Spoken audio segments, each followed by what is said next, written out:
পিতা মাতা কি জান্নাতি না জাহান্নামী দলিল সহ জানতে চাই। রাসূলুল্লাহ সাল্লাল্লাহু আলাইহি ওয়াসাল্লাম পিতা মাতা জান্নাতে দিলে খুশি হন না জাহান্নামে দিলে খুশি হন আপনারা? আপনি খুশি হলে কি হয়ে যায়? আপনার খুশির উপরে সব নির্ভরশীল। আল্লাহ রসুল মুহাম্মদ সাল্লাল্লাহু আলাইহি ওয়াসাল্লামের মা বাবার ব্যাপারে আহলে হাদিসরা খারাপ মন্তব্য করে। জি, আল্লাহ রসুল মুহাম্মদ সাল্লাল্লাহু আলাইহি ওয়াসাল্লামের মা বাবার ব্যাপারে তারা বলে যে আল্লাহ রসুলের বাবা মা কাফের।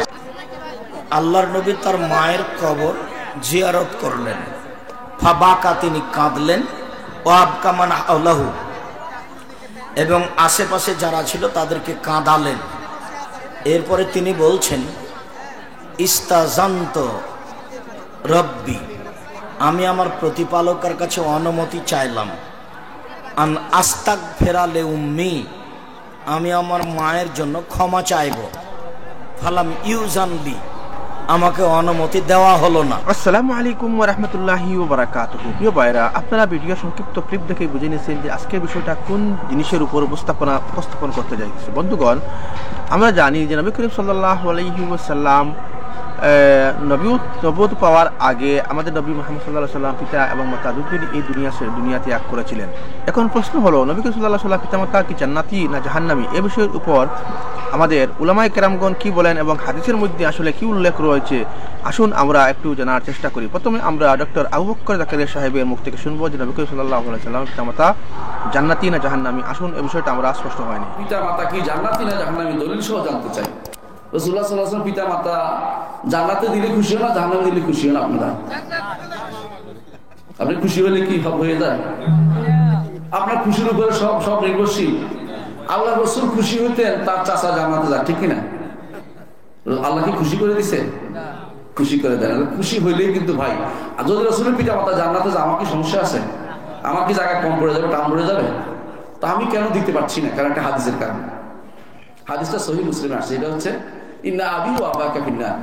এক লোক এসে বলেন, ইয়া রাসূলুল্লাহ, আমার পিতা কোথায়? বলছে জাহান্নামে। লোকটি কাঁদতে কাঁদতে চলে যাচ্ছে। রাসূল বললেন যে শোনো শোনো শোনো শোনো, আমার পিতা তোমার পিতা উভয় জাহান্নামে। কি করবেন? হাদিস সহিহ মুসলিমের হাদিস।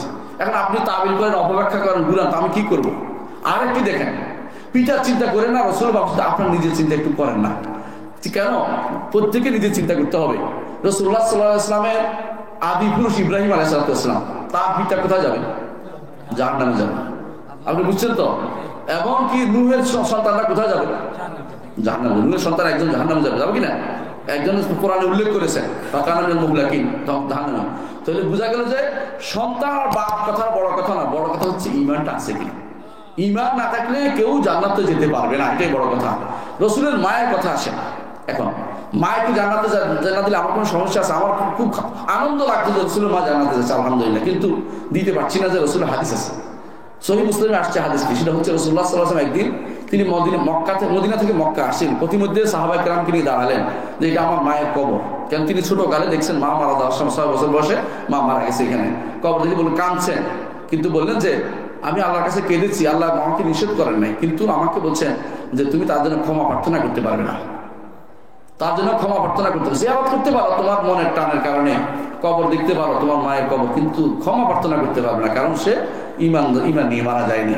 সুতরাং আবেগ দিয়ে, স্মৃতির কথা দিয়ে, অমুক আলেমের কথা দিয়ে আমরা কাউকে জান্নাত দিতে পারি না। কারণ জান্নাত ও জাহান্নাম একমাত্র মালিককে আমার আল্লাহ, তিনি যাকে দিবেন তিনি মালিক হবেন। তিনি বলেন, আল্লাহ রাসূল সাল্লাল্লাহু আলাইহি ওয়াসাল্লামের মাধ্যমে জানিয়ে দিয়েছেন যে রাসূলের পিতা মাতারা কেন জান্নাতে যাওয়ার মতো কোনো আমল করেননি বা ঈমান ছিল না। সুতরাং কাউকে জান্নাতে দিতে পারে, ঈমান না থাকলে কেউ কোনোদিন জান্নাতে যাবে না। কারো পক্ষ নিয়ে জান্নাতে যাওয়া যে তার পক্ষে একটা বিশেষ ছাড় অনুভব করার বিষয়টি আসলেই নাই, এটা করা যাবে না। ঈমান না থাকলে কেউ জান্নাতে যেতে পারবে না। আপনারা ডক্টর আবু বকর জাকারিয়া সাহেবের বক্তব্য শুনলেন। এবার আমরা ডক্টর কাপিল উদ্দিন সরকার সাহেবের বক্তব্য শুনবো যে উনি বিষয়টা কিভাবে মনে করেন এবং হাদিসের মধ্যে উনার দৃষ্টিভঙ্গিতে কি লেখা রয়েছে। আসুন আমরা উনার মুখ থেকে শোনার চেষ্টা করি। আরেকজন বলছেন, হুজুর নবীর মা বাবা কি জান্নাতি দল? জানতে চাই মোবাইল অফসে কোরআন পড়তে কি উযু লাগবে? হ্যাঁ, বড় চমৎকার একটি বিষয় আমার কাছে ভাই জানতে চেয়েছেন, নবী করিম সাল্লাল্লাহু আলাইহি ওয়াসাল্লামের মা বাবা জান্নাতি কিনা। আপনি দেখুন, একদল মানুষ তারা কিন্তু বলছে নবী করিম সাল্লাল্লাহু আলাইহি ওয়াসাল্লামের মা বাবা মুশরিক এবং তারা জাহান্নামী। আমি তাদেরকে বলতে চাই, আপনি জানেন পবিত্র কোরআন মজিদে আল্লাহ পাক রব্বুল আলামিন তিনি বলেছেন, মান ইহতাদা ফাইন্নামা ইয়াহতাদি লিনাফসি ওয়া মান দাল্লা ফাইন্নামা ইয়াদিল্লু আলাইহা। ওয়ালা তাজিরু ওয়াজিরাতুন বিজরা উখরা ওয়া মা কুন্না মুআযযিবিনা হাত্তা নাবআসা রাসূলা। আল্লাহ পাক রব্বুল আলামিন বলছেন যে আমি কোনো জাতিকে শাস্তি দিব না যে জাতির কাছে আমি নবী পাঠাইনি। যতক্ষণ পর্যন্ত কোনো জাতির কাছে নবী আসেনি ততক্ষণ পর্যন্ত সে জাতিকে আমি কিন্তু শাস্তি দেব না। অতএব হযরত ঈসা আলাইহিস সালামের থেকে নবী করিম সাল্লাল্লাহু আলাইহি ওয়াসাল্লামের সেই বেয়াসাত পর্যন্ত, তার নবুয়তের কার্যক্রম শুরু করা পর্যন্ত এই সময়টা হলো জামানায়ে ফাতরাত।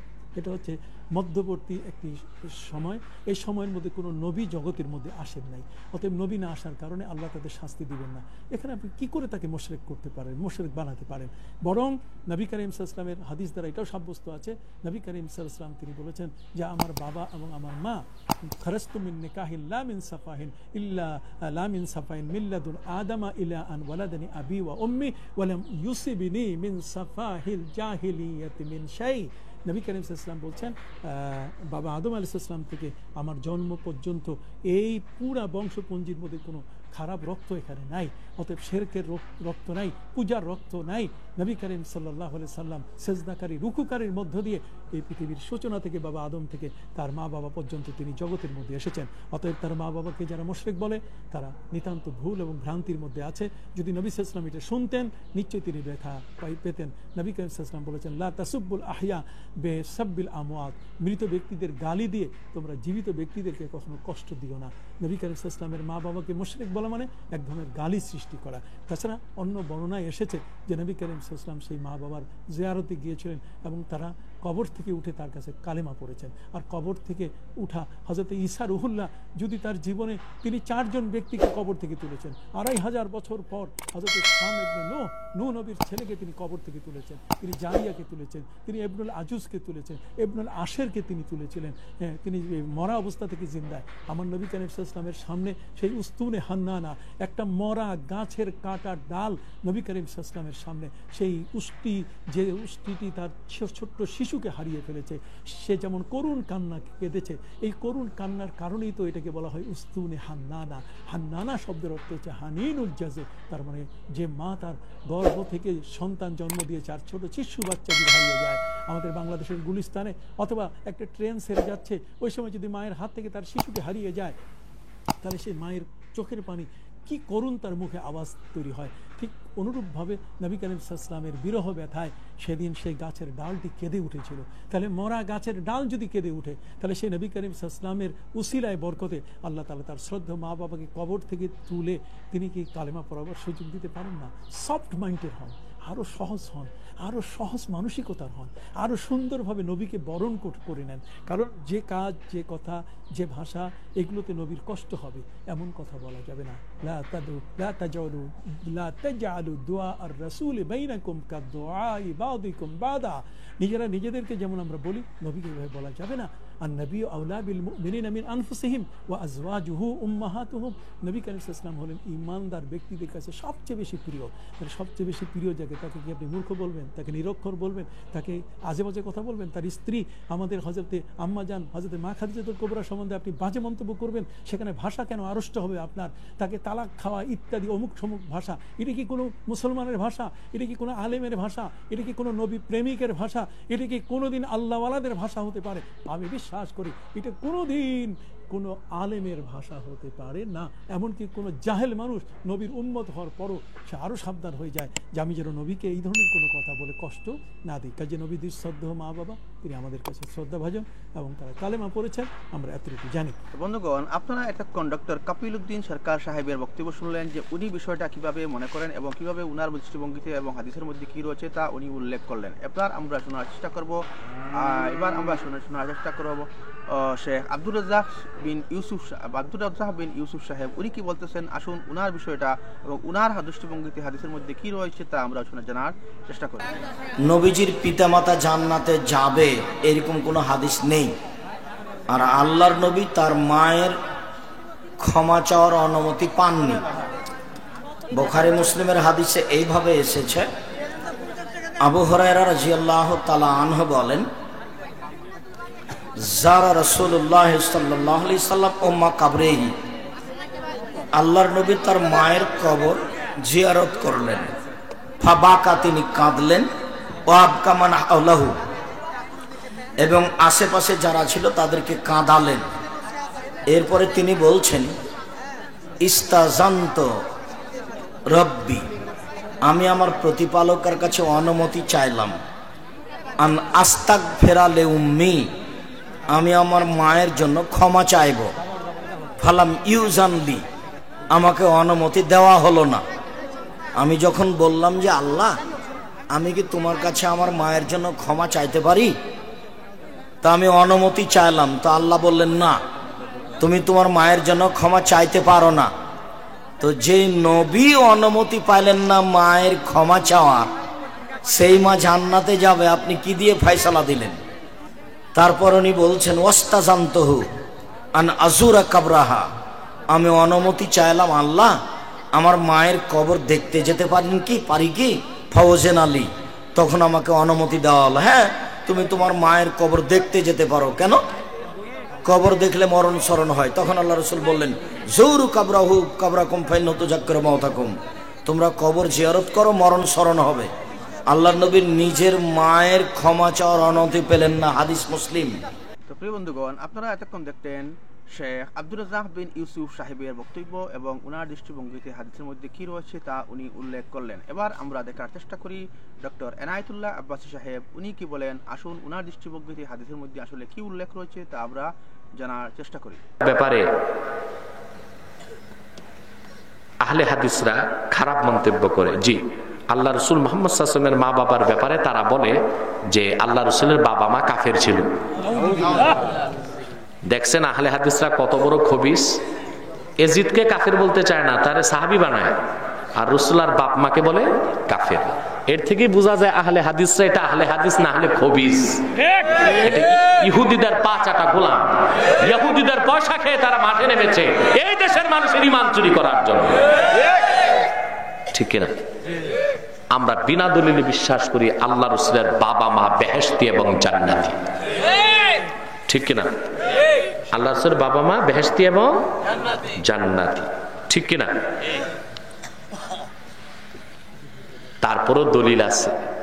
ইমাম জালালউদ্দিন সুয়ুতী রাসূলুল্লাহর বাবা মা বেহেশতি এই কথার পক্ষে 6টা কিতাব লিখছেন। সুবহানাল্লাহ। কয়টা কিতাব? 6টা কিতাব। তখন ইমাম সুয়ুতীর 6টা কিতাবের বিপক্ষে মোল্লা আলী কারি একটা কিতাব লেখছে। মোল্লা আলী কারি উনি আমাদের ইমাম, কিন্তু উনি এই মাসালাটাই ভুল করছিলেন। সুয়ুতীর বিরুদ্ধে কিতাব লেখছে, কিন্তু কিতাব কি সুয়ুতীর বিরুদ্ধে গেছে না রাসূলুল্লাহর বাবা মার বিরুদ্ধে? এক কথা বলো। মোল্লা আলী কারি ঘুমায় আছে, স্বপ্নে দেখে দুইজন ফেরেশতা আসছে, একজন মাথার কাছে একজন পায়ের কাছে। পায়ের কাছের ফেরেশতা মাথার কাছের ফেরেশতাকে বলে, যে ব্যক্তি আল্লাহ রাসূলের বাবা মার বিরুদ্ধে কিতাব লেখছে তার শাস্তি কি হওয়া উচিত? তো মাথার কাছের ফেরেশতা বলল, একজন তার মাথা ধরবে, একজন তার পা ধরবে, পাহাড়ের উপর থেকে ফেলে দিবে। সৈয়দ মোল্লা আলী কারির এতটুক মনে। সকালবেলা মোল্লা আলী কারি দেখে পাহাড়ের উপর থেকে তার দেহ মাটিতে পড়ে যাচ্ছে, রক্ত ঝরছে। রাখালরা এসে তাকে সেবা শুশ্রূষা দিল, বলল, মোল্লা আলী কারির উপাধি ছিল ইমামুল হারামাইন, যে আপনার এই অবস্থা কেন? আপনি ঘরে না থেকে পাহাড়ের পাদদেশে কেন? আর আপনার রক্ত ঝরছে কেন? বলে, প্রশ্ন পরে করে, আগে বাড়িতে নাও। বাড়িতে যে রাসূলুল্লাহর বাবা মা মুসলমান ছিল না, যে কিতাব লেখছে আগুনে জ্বালাই দিয়েছে। আল্লাহ রাসূলের বাবা মা বেহেশতি এবং জান্নাতি। ইমামে বাইহাকি সহিহ সনদে হাদিস নকল করেছেন, কবর থেকে আল্লাহ তাদের জিন্দা করছেন এবং রাসূলুল্লাহর হাতে তারা ইসলাম কবুল করেছে। আহলে হাদিসরা এই হাদিস পড়ে না, দেখে না। কেমনে দেখবে? চোখে তো কাঠের চশমা, ঠিক ঠিক কিনা? বন্ধুগণ, আপনারা এতক্ষণ ডক্টর এনায়েতুল্লাহ আব্বাসী সাহেবের বক্তব্য শুনলেন। এবার আমরা শোনার চেষ্টা করি ডক্টর আবুল কালাম আজাদ বাশার সাহেব উনি কি বলতেছেন নবী সাল্লাল্লাহু আলাইহি ওয়াসাল্লামের পিতামাতা সম্পর্কে। আসুন আমরা জানার চেষ্টা করি। ইব্রাহিম আলাইহিস সালামের বাবা জাহান্নামী, এটা শুনতে আমাদের কষ্ট হয়। রাসূল সাল্লাল্লাহু আলাইহি ওয়াসাল্লামের মা বাবাকে কবর থেকে তিনি তুলেছেন। আচ্ছা, মরার পরে কি আমল জারি থাকে? কে বলেছে এসব কথা? মরার পরে তো সব আমল বন্ধ, সব শেষ। এখন মা বাবার কবর থেকে তুলছে, তারপরে কালেমা পড়াইছে, তারপরে আবার কবরে গেছে। আপনার কাছে দলিল কোথায়? সুস্পষ্ট দলিল তো চাই। কোন ঐতিহাসিক বলেছে, কেউ বলেছে, কোন কিতাবে পাইছি, এটা কি কথা হইতে পারে নাকি? অথচ আমি শুনেছি একজন বিজ্ঞ আলেমের মুখে এই কথা। ওই আলেমগুলোর কি অবস্থা জানেন? এলেম আছে, তারা হলো ওই সমস্ত মানুষের মতো যারা তাদের সামনে যা পায় তাই তাদের বক্সে ঢুকায়, বস্তায় ভরে। সামনে স্বর্ণ পাইছে সেটাও বস্তায় ঢুকাইছে, সামনে কিছু ময়লা পাইছে সেটাও ঢুকাইছে। তো বস্তার মুখ খুলে দেন, খুলে দিলে সব বাইরে। কিন্তু আলহামদুলিল্লাহ আমরা একটু বিচার করে ঢুকাই আর কি, সামনে যা পাই আমরা তাই নেই না, আমরা একটু বিচার করি যে হাদিসটা সহি না জয়ীফ না হাসান না মাউদু। তারপরে যখন বলি তখন ওই শব্দ সহ বলি যে হাদিসটা এই। বন্ধুগণ, এখানে দেখলেন ডক্টর আবুল কালাম আজাদ বাশার সাহেব, আব্দুর রাজ্জাক বিন ইউসুফ সাহেব এবং আবু বকর জাকারিয়া সাহেব, তিনজন তিন ধরনের, এবং doctor Enayetullah Abbasi, doctor Enayetullah Abbasi, doctor Kapil Uddin Sarkar সাহেব, ওনারা একরকম মন্তব্য পেশ করলেন। বন্ধুগণ, দুই ধরনেরই বক্তব্য রয়েছে নবী করিম সাল্লাল্লাহু আলাইহি ওয়াসাল্লামের পিতামাতার সম্পর্কে। বন্ধুগণ, আপনারা কি মনে করেন সেই বিষয়টা অবশ্যই ভিডিওর কমেন্টে এসে জানাবেন, এবং চ্যানেলে যদি নতুন এসে থাকে তবে আপনি চ্যানেলটাকে সাবস্ক্রাইব করে আমাদের সঙ্গে থাকবেন, এবং কার বক্তব্য সবথেকে সুন্দর এবং যুক্তিসঙ্গত হয়েছে তা অবশ্যই ভিডিওর কমেন্টে এসে জানাবেন। আসসালামু আলাইকুম ওয়া রাহমাতুল্লাহি ওয়া বারাকাতুহু।